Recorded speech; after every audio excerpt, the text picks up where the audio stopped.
Okay. Welcome. Hello there. Welcome to the video. I got this book today, the Old Testament. Okay. God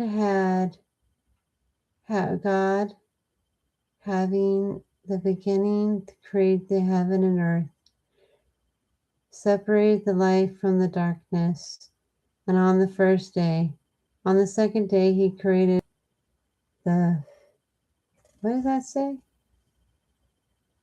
Firmament, and divided the water which were underneath the firmament from which were above it. On the third day he divided the land and the sea, and he also commanded the earth to bring forth grass and herbs and trees. On the fourth day he created the sun and the moon and the stars. On the fifth day he created the fish and the birds. On the sixth day he created the beasts, the reptiles, and formed man. On the fifth day. So on the fifth day, humanity was not first, although you kind of act like you are, but you weren't. Okay.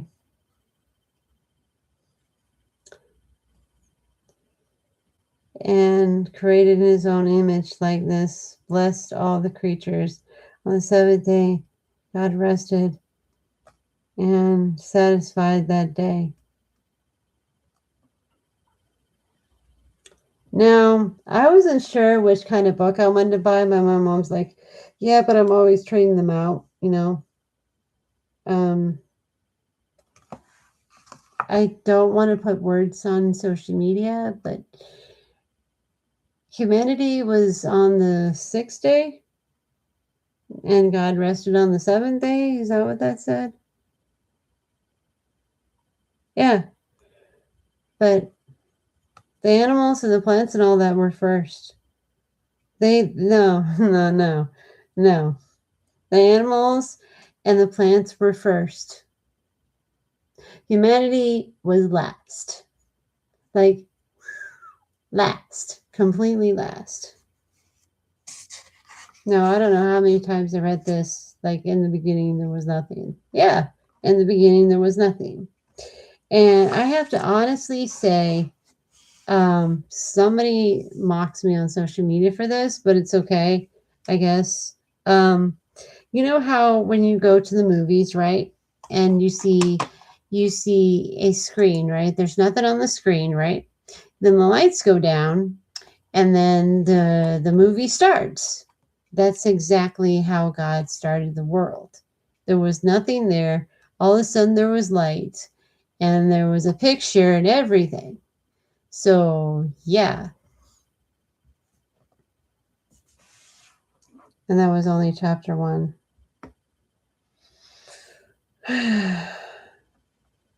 I guess I'm somebody's favorite to criticize on social media. You love the world way too much. Me, I never loved the world. I couldn't stand the world because I didn't fit in with the world. So I fit in with Jesus, and I couldn't. I think the most loneliest days I had was worried about what other people thought.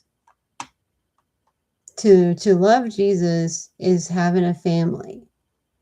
And that's important to me.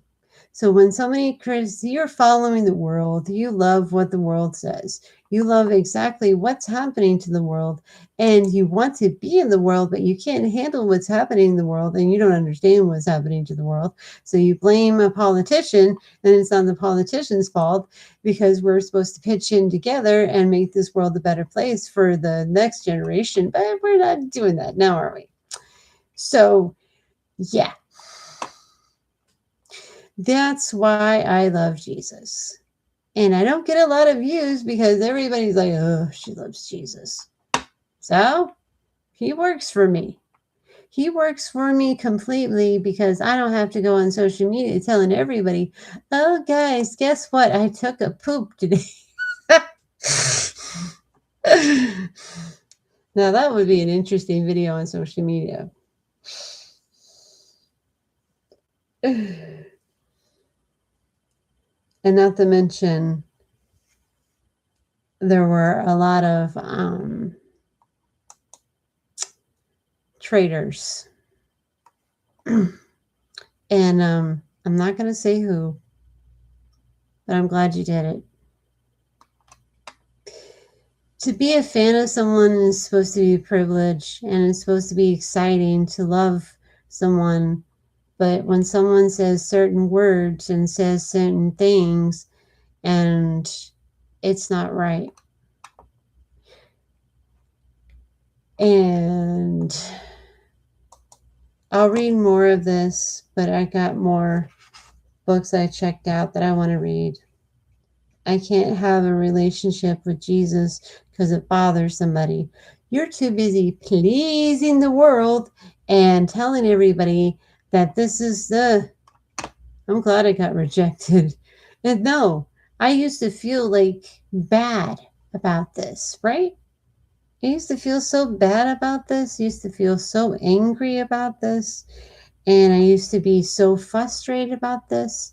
But you know what? I'm really happy I got rejected. It's the best feeling ever.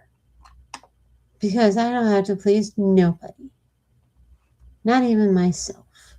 So when people go on social media, look at my YouTube page and criticize me for that, thank you for that criticism. While you're so trying to fit into this perfect world that we live in with all this chaos that is happening and all this stuff, it seems it doesn't faze you. Not one bit. Don't you be criticizing my country or who's running it. But it's like, dude, we're pointing fingers at people. You should really have a beautiful relationship with Jesus. Because they don't tell you everything in that world, now do they? That perfect world that they live in. We know politics is dark, but do we know that their world is dark? But it's so beautiful to hear that they're following Jesus. But I still don't trust them, though, too. And like the other side, I don't trust them either. Why? Because I don't. So to be in a relationship with Jesus is a beautiful thing. Get all mad at someone on social media. Really.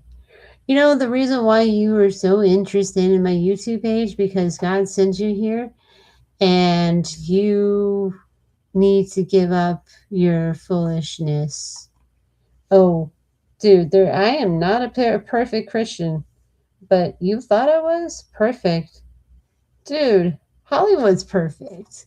They have a perfect lifestyle. Everything is good. Perfect marriages. Everything is good.